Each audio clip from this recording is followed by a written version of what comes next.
전국의 트럭이 멈췄습니다. 아무도 예상하지 못한 화물차의 몰락이 시작된 겁니다. 한때 이 나라는 달리는 트럭의 바퀴 위에서 성장했습니다. 그 바퀴는 공장을 움직였고 마트를 채웠고 우리의 식탁을 돌게 했습니다. 하지만 지금 그 바퀴들이 하나둘 멈추고 있습니다. 운임은 떨어지고 거래처는 사라지고 그 속에서 평생을 바친 사람들의 삶이 조용히 무너져 내렸습니다. 그리고 그들 중엔 책상 앞에서 인생을 마칠 줄 알았던 한 남자가 있었습니다. 그는 왜 도로 위에서 모든 걸 잃게 된 걸까요? 이 이야기를 시작하기 전에 여러분의 구독과 좋아요는 따뜻한 응원의 손길이 됩니다. 안녕하세요. 저는 김성호라고 합니다. 올해 60이에요. 지난 3월 36년간 몸담았던 서울 도봉구의 한 고등학교에서 정년퇴직을 했습니다. 마지막 수업 종이 울릴 때 학생들이 박수를 쳐줬지만 교무실 문을 나서는 순간 가슴 한쪽이 텅 빈 것처럼 허전했어요. 사회교사로서 저는 늘 자부심이 있었습니다. 수출과 물류가 어떻게 한강의 기적을 만들었는지 가르치는 게 제 역할이었죠. 학생들 눈이 반짝일 때마다 선생님, 우리나라 대단하네요. 라는 말을 들으면 뿌듯했습니다. 그런데 막상 제 차례가 되니 두려움이 밀려왔어요. 퇴직금은 2억 원 조금 넘게 나왔고 공무원 연금으로 월 230만 원 정도가 나옵니다. 아내와 둘이 살기엔 나쁘지 않은 조건이죠. 하지만 요즘 물가를 보면 불안했어요. 마트에서 장을 보는데 작년보다 값이 훌쩍 올라 있더라고요. 더 큰 문제는 아들이었습니다. 36살인데 아직 비정규직이에요. 결혼은커녕 월세방에서 아슬아슬하게 살고 있죠. 아빠, 요즘 정규직 되기 하늘의 별 따기예요 라는 말을 들을 때마다 가슴이 먹먹했습니다. 퇴직 후 한 달쯤 지났을 때였어요. 집에서 뉴스를 보는데 물가 상승률이 또 올랐다는 소식이 나왔습니다. 아내가 옆에서 말했어요. 여보, 연금만으로는 나중에 힘들 것 같아요. 병원비라도 크게 나오면. 그 말이 제 머릿속을 계속 맴돌았습니다. 밤마다 잠이 안 왔어요. 천장을 보며 계산기를 두드렸죠. 연금 230만 원에서 관리비, 식비, 통신비를 빼면 여유가 별로 없습니다. 아들한테 손 벌리고 싶지 않았고 제가 먼저 무너지면 안 된다는 생각뿐이었어요. 퇴직금으로 뭔가를 해야 하는 거 아닐까? 그 강박이 점점 커져갔습니다. 퇴직한 지 2달쯤 됐을 때 우연히 예전 동료를 동창회에서 만났습니다. 저보다 2년 먼저 퇴직한 체육교사였어요. 학교 다닐 때는 평범한 분이었는데 그날 모습이 사뭇 달라 보였죠. 성호 형, 나 요즘 화물차 사업하는데 괜찮더라. 그분이 소주잔을 기울이며 말했습니다. 1톤 트럭 2대 굴리는데 한 달에 손에 쥐는 게 500은 넘어. 연금이랑 합치면 700 가까이 되지. 주변 동료들이 술렁였어요. 정말 힘들지 않아? 누군가 물었습니다. 그분이 웃으며 답했어요. 힘들긴 한데 우리 나이에 이 정도 벌 데가 어디 있어?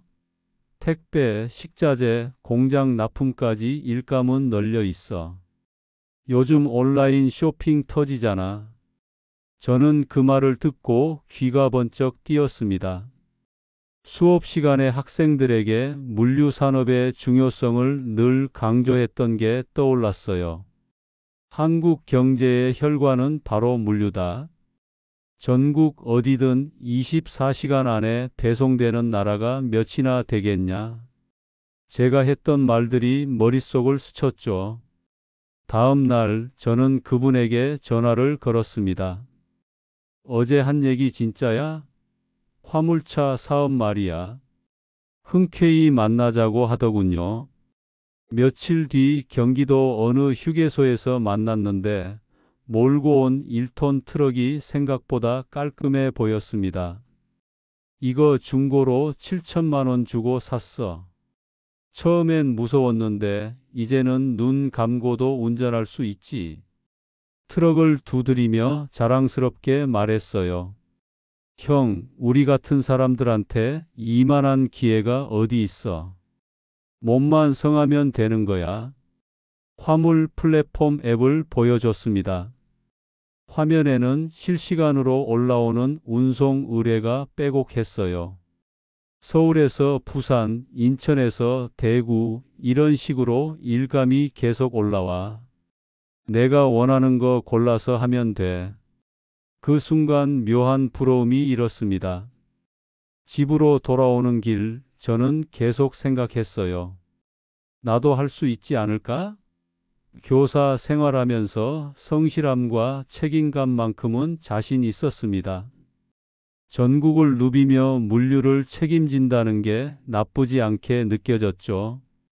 아내에게 조심스럽게 말을 꺼냈습니다. 여보, 후배가 화물차로 괜찮게 번다던데. 아내가 놀란 표정으로 물었어요. 당신이 트럭을 운전한다고? 위험하지 않아? 저는 대답했습니다. 요즘은 안전장치도 많고 1톤 트럭은 승용차랑 크게 다르지 않대. 한번 알아나 보자. 그날 밤 저는 인터넷을 뒤졌습니다. 화물차 창업, 화물 운송 수입, 물류 산업 전망. 검색창에 온갖 단어를 쳐봤어요. 대부분 긍정적인 글들이었습니다. 중고 차량으로 시작하면 부담 없다. 성실하게만 하면 월 300은 기본이라는 후기들이 눈에 띄었죠. 불안과 기대가 뒤섞였습니다. 퇴직금을 그냥 묵혀둘 순 없다는 생각이 들었어요. 후배의 성공이 자꾸 머릿속을 맴돌았습니다. 나도 해볼 만하지 않을까? 그 생각이 점점 확신으로 바뀌어 갔습니다. 결심을 굳힌 저는 퇴직금 중 8천만 원으로 중고 1톤 화물차를 샀습니다. 경기도 평택의 한 중고차 매매단지에서 연식이 5년 된 차량을 골랐어요. 딜러가 말했죠. 사장님, 이 차 진짜 좋아요. 전 주인이 택배 기사였는데 관리 잘했어요. 차량 등록증을 받아든 순간 묘한 기분이 들었습니다. 36년 동안 선생님으로 살다가 이제는 도로 위의 사장님이 된 거예요. 아내가 걱정스러운 얼굴로 물었습니다. 정말 괜찮겠어? 저는 자신 있게 대답했어요. 교단에서 학생들 가르친 게 36년이야. 이 정도는 할 수 있어. 후배가 소개해준 화물 플랫폼에 가입했습니다. 화물 운송 종사 자격증 시험을 보고 앱 사용법을 익혔어요. 처음엔 헷갈렸지만 며칠 공부하니 감이 잡혔습니다. 출발지와 도착지, 운임, 화물 종류가 실시간으로 뜨는 걸 보면서 이게 바로 4차 산업혁명이구나 싶었죠. 첫 운송은 서울에서 수원까지 식자재 배송이었습니다.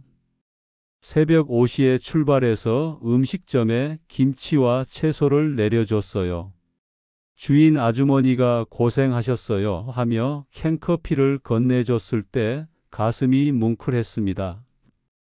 교단에서 느끼던 것과는 다른 종류의 보람이었어요. 첫 달 수입은 350만 원이 나왔습니다.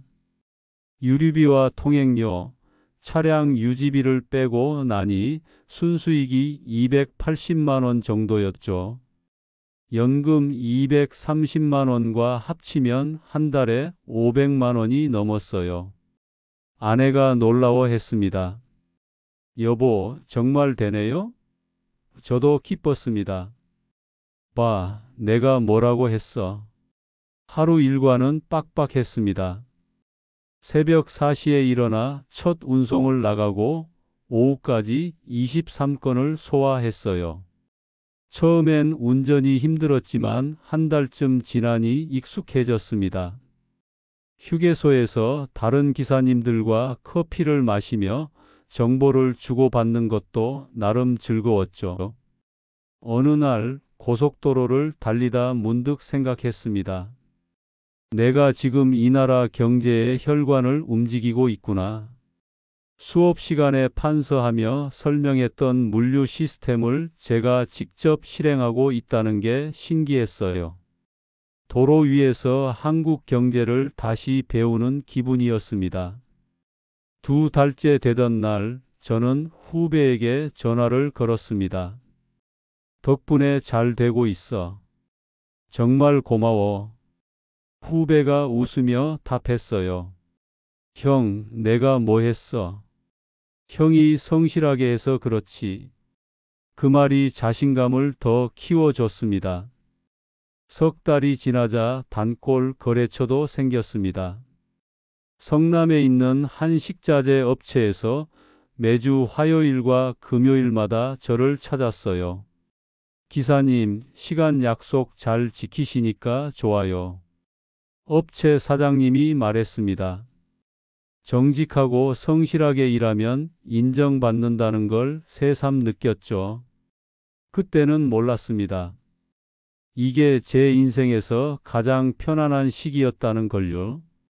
불과 몇 달 뒤 모든 게 무너지기 시작할 거라는 걸 저는 전혀 예상하지 못했습니다.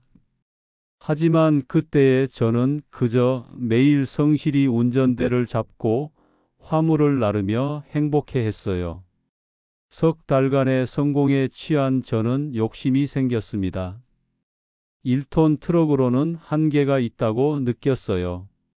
같은 시간을 일해도 2.5톤 트럭이면 운임이 1.5배는 더 받을 수 있다는 계산이 섰죠.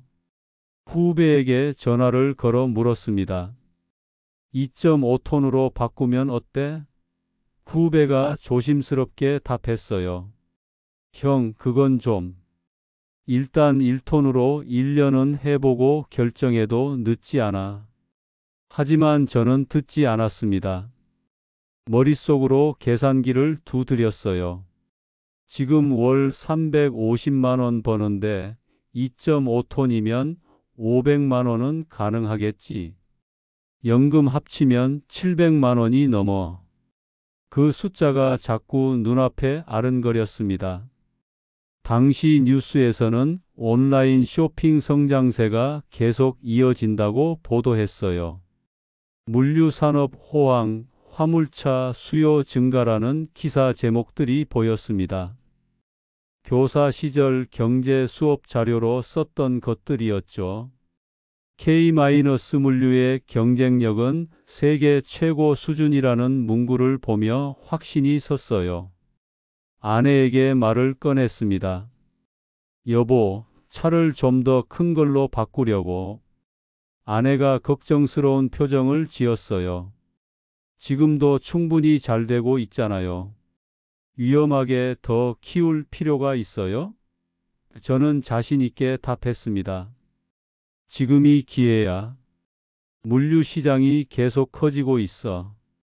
안정적인 노후를 위해서라도 지금 투자해야 해. 결국 결정을 내렸습니다. 기존 1톤 트럭을 5천만 원에 팔고 2.5톤 중고 차량을 1억 5천만 원에 샀어요. 부족한 돈은 캐피탈 대출로 7천만 원을 받았습니다. 대출 상담사가 물었죠. 사장님, 할부로 월 300만 원씩 나가는데 감당 가능하세요? 저는 흔쾌히 답했습니다. 물론이죠. 지금도 350 버는데 2.5톤이면 500은 넘게 벌 거예요. 서류에 도장을 찍는 순간 약간의 불안감이 스쳤습니다. 하지만 곧 떨쳐냈어요. 교사로 36년을 성실하게 살았는데 이 정도 투자는 감당할 수 있어. 스스로를 다독였죠. 새 트럭을 인수하던 날 덩치가 훨씬 큰 차량을 보며 가슴이 두근거렸습니다. 적재함도 넓고 엔진 소리도 웅장했어요. 딜러가 말했습니다. 사장님, 이 차로 열심히 하시면 대박 나실 거예요. 저는 그 말을 믿었습니다. 하지만 현실은 달랐어요. 2.5톤 차량은 생각보다 운전이 까다로웠습니다. 차체가 크니 좁은 골목길 진입이 어려웠고 주차할 공간도 마땅치 않았죠. 유류비도 1톤 때보다 2배 가까이 들었어요. 한 번 주유하는데 20만 원이 훌쩍 넘었습니다. 더 큰 문제는 일감이었습니다. 2.5톤급 화물은 주로 공장 납품이나 건축 자재 운송이었는데 경쟁이 치열했어요. 플랫폼에 일감이 올라오면 몇 초 만에 다른 기사님들이 낚아챘습니다. 저는 앱 조작이 느려서 번번이 놓쳤죠. 첫 달 수입은 420만 원이 나왔습니다. 예상보다 적었어요. 여기서 유류비 150만 원, 통행료 30만 원, 차량 할부금 300만 원을 빼니 손에 남는 건 마이너스였습니다. 처음으로 적자를 봤어요. 연금으로 생활비를 대고 남은 퇴직금에서 부족한 할부금을 메웠습니다. 아내가 걱정스럽게 말했어요. 여보, 이러다 퇴직금 다 날리는 거 아니에요? 저는 애써 태연한 척 했습니다. 괜찮아. 적응 기간이야. 곧 나아질 거야. 하지만 속으로는 불안했습니다. 밤에 잠을 이루지 못했어요. 내가 너무 서두른 걸까? 후회가 밀려왔지만 이미 엎질러진 물이었습니다. 7천만 원 대출의 차량까지 바꿔버린 상황에서 되돌릴 수 없었죠. 저는 스스로에게 다짐했습니다. 더 열심히 하면 돼. 성실함만 있으면 극복할 수 있어. 그때는 몰랐습니다. 제 노력만으로는 어쩔 수 없는 거대한 파도가 몰려오고 있다는 걸요. 경기 침체와 물류시장 붕괴가 코앞에 와 있었습니다. 차량을 바꾼 지 2달이 지났을 때부터 이상한 징조가 보이기 시작했습니다. 화물 플랫폼에 올라오는 일감이 눈에 띄게 줄어든 거예요. 예전엔 새벽에 접속하면 서울 마이너스 부산, 인천 마이너스 대구 같은 장거리 운송이 수십 건씩 떠 있었는데 이제는 몇 건 되지 않았습니다. 더 심각한 건 운임 단가였어요. 같은 서울 마이너스 부산 구간인데 예전엔 80만 원 받던 게 이제는 65만 원으로 내려가 있었습니다. 플랫폼 공지사항에 운송료 조정 안내가 올라왔죠. 시장 상황을 고려하여 운임 단가를 일부 조정합니다. 완곡한 표현이었지만 요약하면 운송비 깎는다는 얘기였어요.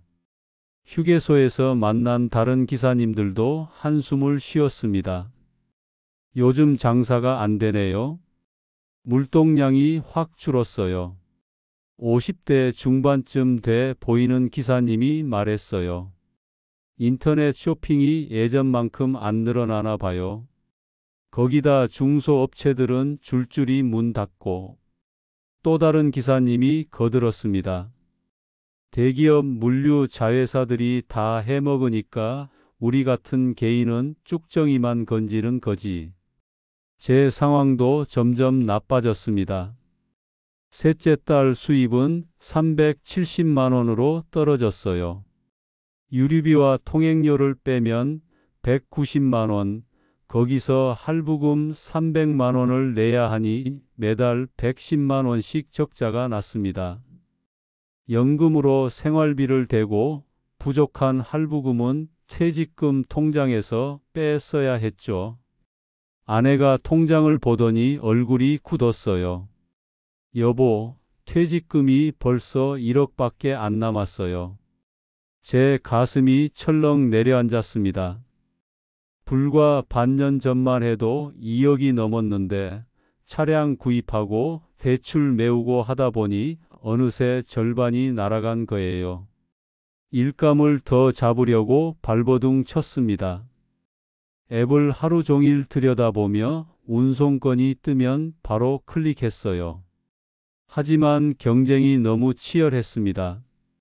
똑같은 일감에 수십 명이 달려들었고 저보다 빠른 기사님들이 먼저 낚아챘죠. 가끔 운 좋게 잡아도 운임이 형편없었어요. 어느 날은 서울에서 광주까지 건축 자재 운송을 500km 왕복에 50만 원 받고 했습니다. 유류비만 15만 원 들고 통행료 5만 원에 하루 종일 매달려서 순수익은 30만 원이었어요. 몸은 녹초가 됐지만 할부금 생각하면 거절할 수가 없었습니다. 더 절망적인 소식이 들려왔습니다. 제가 단골로 거래하던 성남의 식자재 업체가 문을 닫은 거예요. 사장님에게 전화를 걸었더니 한숨 섞인 목소리가 들렸습니다. 기사님, 죄송해요. 요즘 경기가 너무 안 좋아서 음식점들이 주문을 안 하니까 저희도 버틸 수가 없네요. 매주 2번씩 40만 원씩 벌던 일감이 하루아침에 사라졌습니다. 화물차 기사 커뮤니티에 접속했어요. 게시판은 아우성이었습니다. 화물차의 몰락 이제 끝이다. 차 팔고 나갈 때가 됐나 같은 제목의 글들이 도배되어 있었죠. 한 기사님이 올린 글이 눈에 들어왔습니다. 10년 했는데 이렇게 힘든 적은 처음입니다. 대출 이자도 못 갚겠어요. 밤에 잠을 설쳤습니다. 계산기를 두드리며 머리를 쥐어뜯었어요. 이러다가 퇴직금 다 날리겠구나. 월 110만 원씩 적자가 나면 1억 원은 1년도 안 돼서 바닥나는 거였습니다. 그럼 그 다음엔 할부금을 못 내면 차는 압류당하고 대출금은 그대로 남겠죠. 아내에게 털어놓았습니다. 여보, 미안해. 내가 너무 성급했어. 아내가 눈물을 글썽이며 말했어요. 이제 어떡하려고 그래요? 저는 대답할 수 없었습니다. 36년 교직 생활하면서 늘 정답을 알고 있던 제가 이제는 어떤 답도 찾을 수 없었어요. 다음 날 아침 새벽 4시에 일어나 트럭에 시동을 걸었습니다. 손은 떨렸지만 멈출 수 없었어요. 일단 운전대를 잡고 나가야 했습니다. 멈추는 순간 모든 게 무너질 것 같았거든요. 고속도로를 달리며 생각했습니다. 아직 1억이 남았어. 뭔가 방법이 있을 거야. 하지만 속으로는 알고 있었습니다. 이건 제가 통제할 수 있는 문제가 아니라는 걸요. 경기 침체, 물류시장 붕괴, 대기업의 시장 장악, 개인 기사 한 명이 어떻게 할 수 없는 거대한 흐름이었습니다. 저는 그저 그 파도에 휩쓸리고 있을 뿐이었어요. 악몽은 어느 수요일 오후에 시작됐습니다. 인천에 있는 제 주요 거래처였던 물류 대행업체 사장님에게서 전화가 왔어요. 기사님, 죄송한데 저희 회사가 이번 달 말로 폐업합니다. 귀를 의심했습니다. 네? 갑자기 왜요? 사장님의 목소리가 떨렸어요. 대기업이 직영 물류로 전환하면서 저희 같은 중간 업체는 일감이 끊겼어요. 버틸 수가 없네요. 그 업체에서 한 달에 8번 정도 일을 받았습니다. 운임이 건당 35만 원씩 월 280만 원 가량이었죠. 그 돈으로 할부금 대부분을 메꿨는데 그게 하루아침에 날아간 거예요. 전화를 끊고 멍하니 앉아 있었습니다. 손이 부들부들 떨렸어요. 더 큰 충격은 그 다음 주에 왔습니다. 그 업체가 제게 밀린 운송비가 3개월치 420만 원이 있었는데 부도 처리되면서 한 푼도 받을 수 없게 된 거예요. 사장님이 미안하다며 문자를 보냈습니다. 저도 은행 빚에 허덕이고 있습니다. 정말 죄송합니다. 저는 그 문자를 보고 주저앉았습니다. 집에 돌아와 아내에게 말했어요. 여보, 거래처가 부도났어. 밀린 돈 420만 원을 못 받게 됐어. 아내가 창백한 얼굴로 물었습니다. 그럼 이번 달 할부금은 어떻게 내요? 저는 대답할 수 없었어요. 통장 잔액은 800만 원밖에 남지 않았고 할부금 300만 원과 생활비를 쓰면 금방 바닥날 게 뻔했습니다. 다음 달 캐피탈 회사에서 전화가 왔습니다. 고객님, 이번 달 할부금이 연체됐는데요. 제가 떨리는 목소리로 답했어요. 죄송합니다. 다음 주까지 꼭 입금하겠습니다. 하지만 약속을 지킬 수 없었습니다. 일감은 더 줄었고 한 달 수입이 250만 원으로 떨어졌거든요. 2개월이 연체되자 독촉 전화가 빗발쳤습니다. 하루에 대여섯 통씩 걸려왔어요. 고객님, 차량 압류 절차 들어갑니다. 조속히 연락 주시기 바랍니다. 문자도 계속 왔습니다. 핸드폰을 볼 때마다 가슴이 철렁 내려앉았어요. 어느 날 아침 집 앞에 주차해둔 트럭이 없었습니다. 캐피탈에서 견인해 간 거예요. 아내가 창문으로 내다보며 물었어요. 여보, 차가 왜 없어요? 저는 고개를 숙인 채 말했습니다. 압류당했어. 할부금을 못 내서. 아내가 주저앉으며 울기 시작했어요. 저도 눈물이 나려고 했지만 참았습니다. 가장으로서 무너지면 안 된다고 생각했죠. 캐피탈 상담원과 통화를 했습니다. 남은 할부금이 5,200만 원입니다.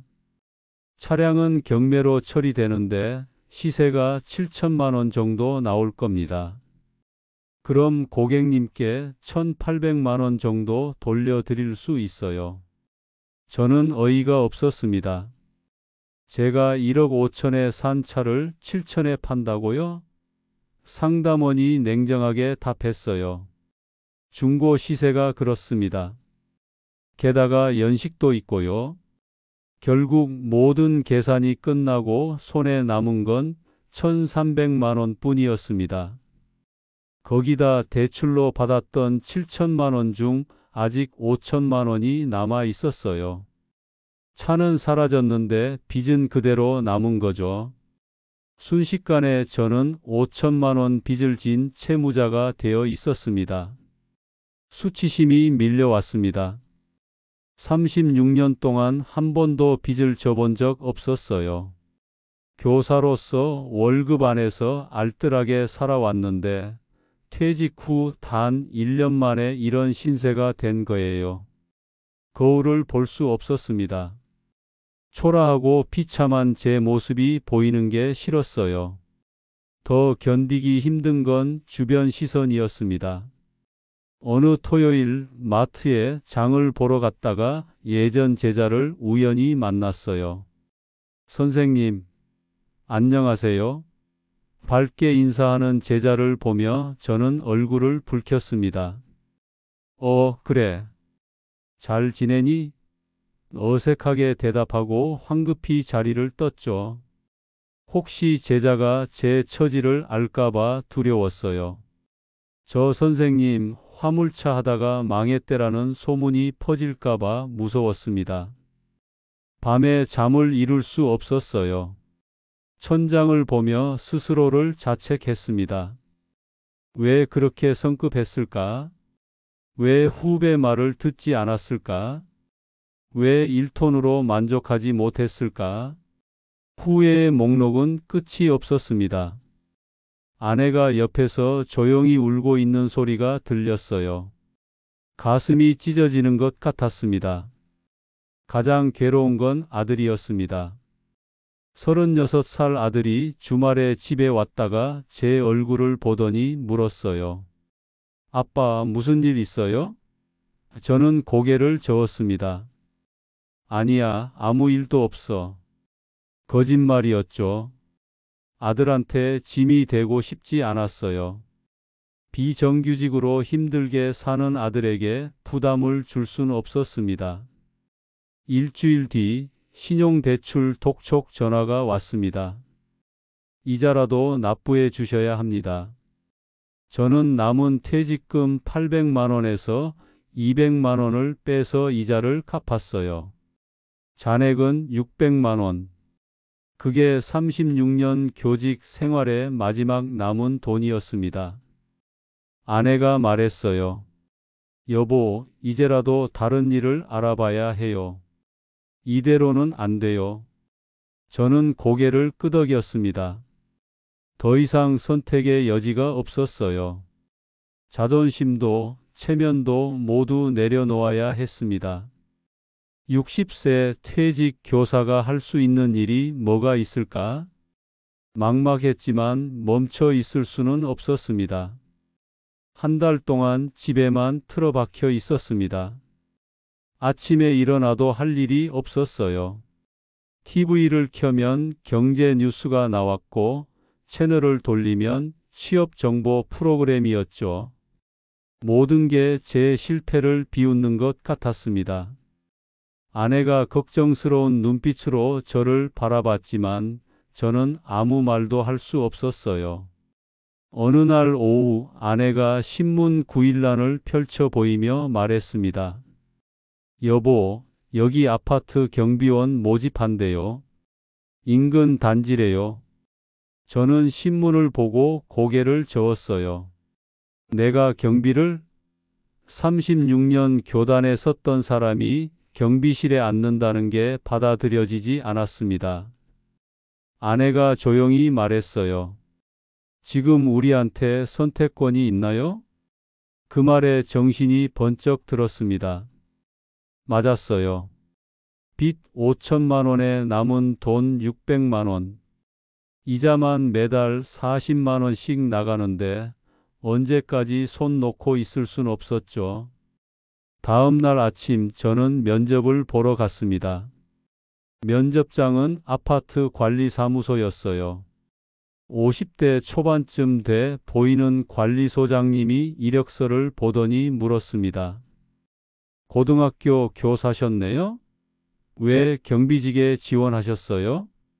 저는 솔직하게 답했습니다. 사업을 하다가 실패했습니다. 다시 시작하려고 합니다. 소장님이 고개를 끄덕였어요. 요즘 그런 분들 많으세요. 성실하게만 일해 주시면 됩니다. 일주일 뒤 출근 통보를 받았습니다. 월급은 220만 원. 화물차로 벌던 돈의 절반도 안 됐지만 고정 수입이 생긴다는 게 감사했어요.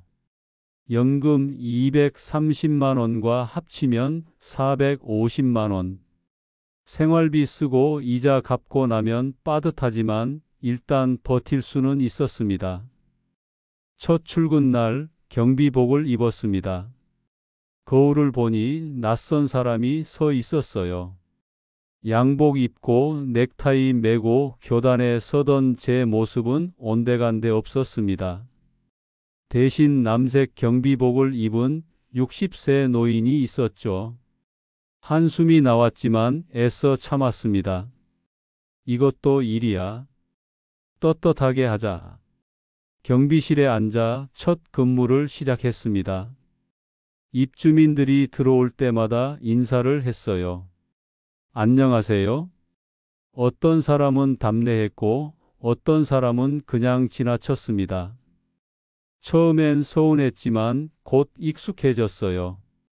이게 경비원의 일상이구나 싶었죠. 한 달쯤 지나자 단지에 익숙해졌습니다.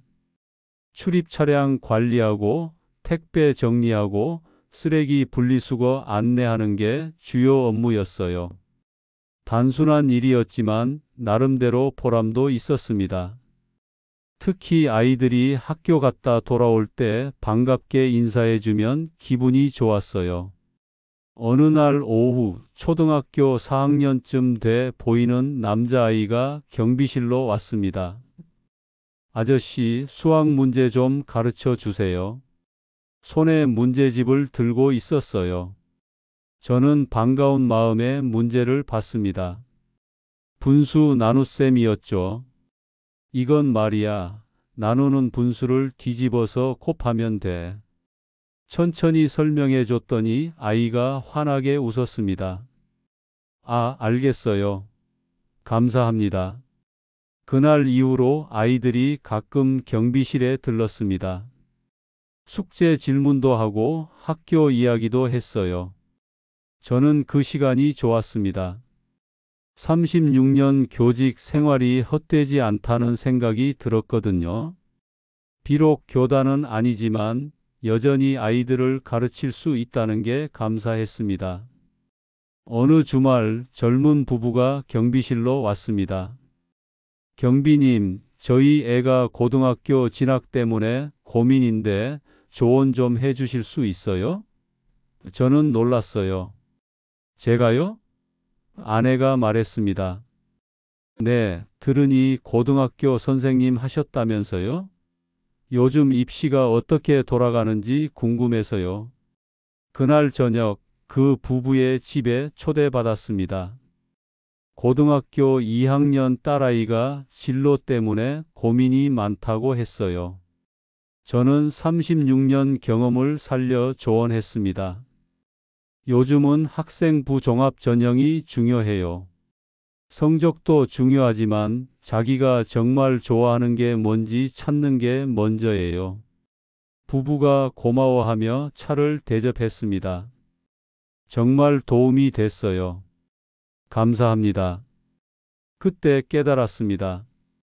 제 가치는 직함이나 월급으로 결정되는 게 아니라는 걸요. 교사든 경비원이든 누군가에게 도움을 줄 수 있다면 의미 있는 일이라는 걸 알았어요. 몇 달이 지나자 단지에서 제 역할이 생겼습니다. 아이들 숙제 도와주는 공부하는 경비 아저씨, 젊은 부부들에게 교육 상담해주는 선생님 경비원. 입주민들이 저를 그렇게 불렀어요. 처음엔 쑥스러웠지만 점점 자부심이 생겼습니다. 어느 날 외국인 입주민이 경비실에 들렀습니다. 영어 선생님으로 일하는 캐나다 사람이었어요. 이 아파트 정말 깨끗하고 안전하네요. 한국 관리 시스템은 놀라워요. 그 말을 들으며 생각했습니다. 내가 지금 이 단지의 안전과 질서를 지키고 있구나.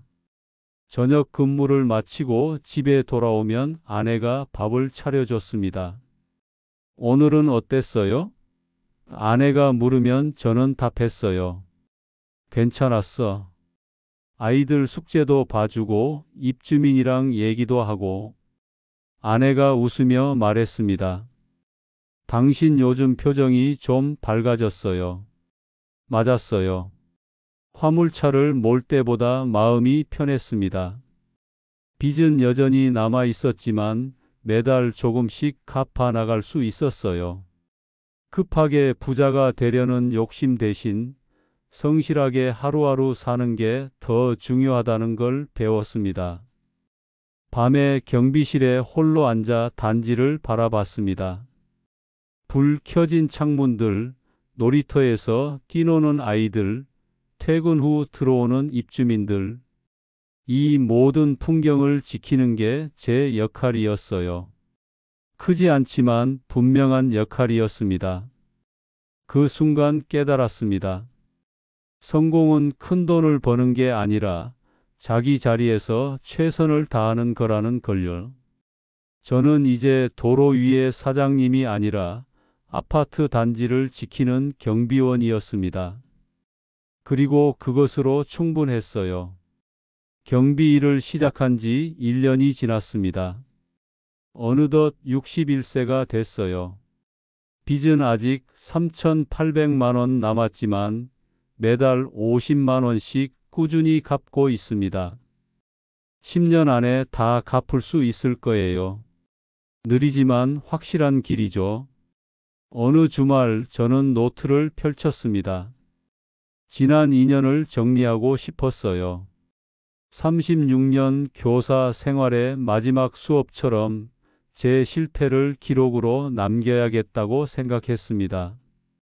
같은 실수를 반복하는 사람이 없기를 바라는 마음에서요. 노트 첫 장에 썼습니다. 나는 왜 실패했는가? 곰곰이 생각해 봤어요. 화물차 사업 자체가 문제였을까요? 아니었습니다. 지금도 성실하게 일하며 안정적으로 사는 기사님들이 많으니까요. 후배도 여전히 1톤 트럭으로 꾸준히 벌고 있습니다. 제 가장 큰 실패는 불안에 쫓겨 퇴직금을 한 곳에 몰아넣은 판단이었습니다. 2억이 넘는 돈을 분산하지 않고 2.5톤 트럭과 대출에 전부 쏟아부었죠. 위험 관리를 전혀 하지 않았어요. 교단에서 학생들에게 계란을 한 바구니에 담지 말라고 가르쳤으면서 정작 저는 그 원칙을 무시했습니다. 두 번째 실패는 구조적 위험을 무시한 거였어요. 후배의 성공담과 언론의 장밋빛 전망만 믿었죠. 화물차 업계의 구조적 문제들, 즉 경기 변동에 취약하다는 점, 대기업 물류가 시장을 장악하고 있다는 점, 개인 기사들이 가장 먼저 타격받는다는 점을 제대로 조사하지 않았습니다. 세 번째는 과신이었습니다. 석 달 성공에 도취되어 더 큰 차로 바꿨죠. 나는 교사로 36년을 성실하게 살았으니까 이 정도는 할 수 있어라는 자만심이 판단을 흐렸어요. 성실함만으로 극복할 수 없는 시장 상황이 있다는 걸 몰랐습니다. 노트에 또 썼습니다.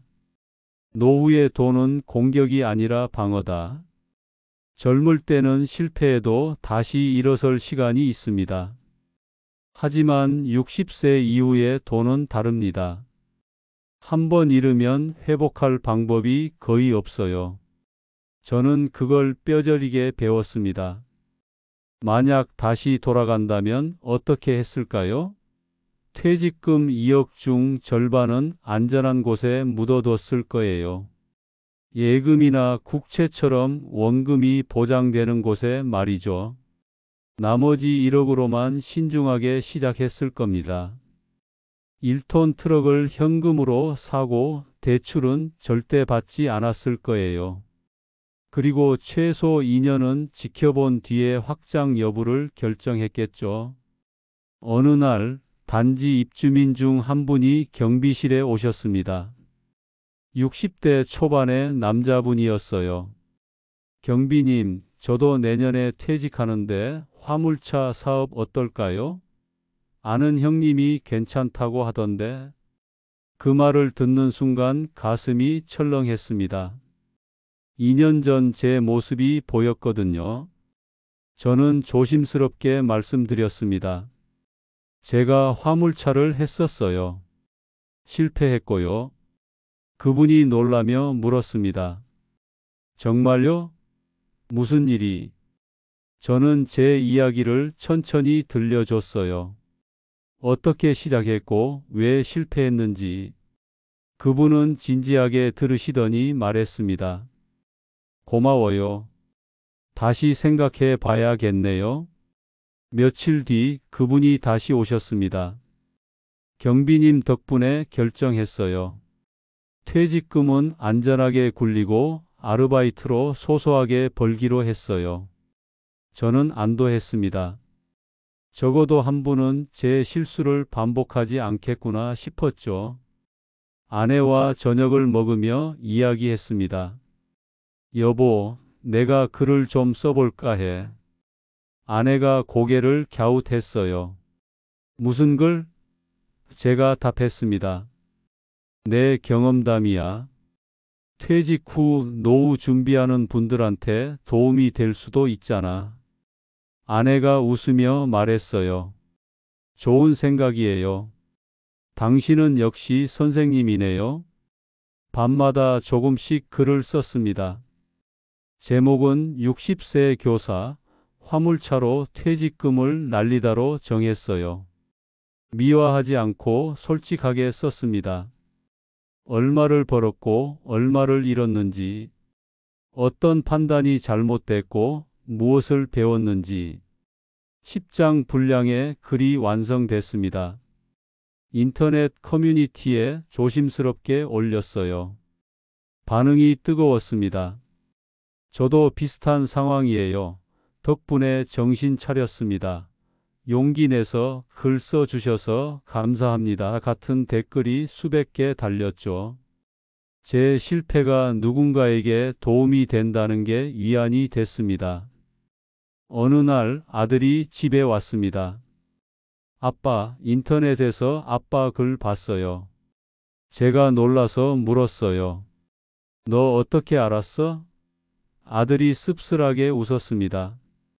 내용 보니까 우리 집 얘기더라고요. 아빠, 힘드셨죠? 저는 고개를 끄덕였어요. 미안하다. 아빠가 너무 성급했어. 아들이 제 어깨를 두드렸습니다. 아빠, 저는 아빠가 자랑스러워요.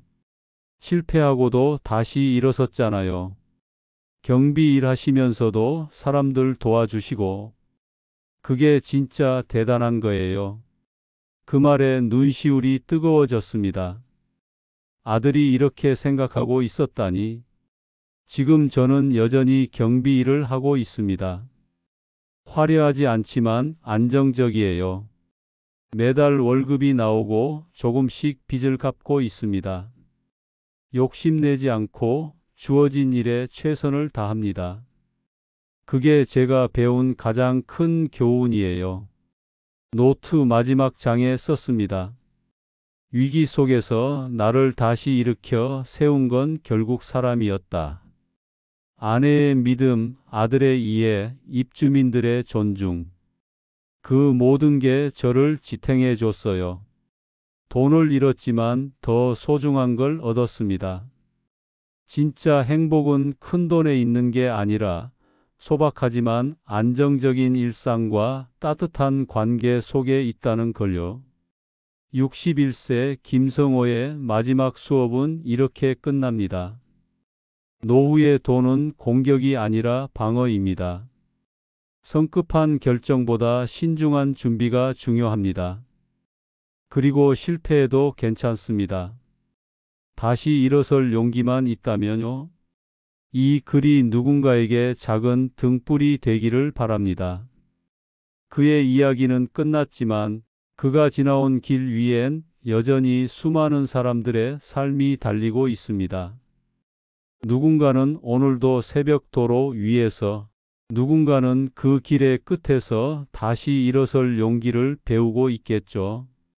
삶이 우리에게 주는 가장 큰 교훈은 넘어지지 않는 법이 아니라 다시 일어나는 방법일지도 모릅니다. 이 이야기는 그렇게 다시 일어선 한 사람의 기록이었습니다. 이 영상이 마음에 남았다면 구독과 좋아요로 다음 이야기에 함께해 주세요. 당신의 작은 응원 하나가 또 다른 인생 이야기를 이어갑니다.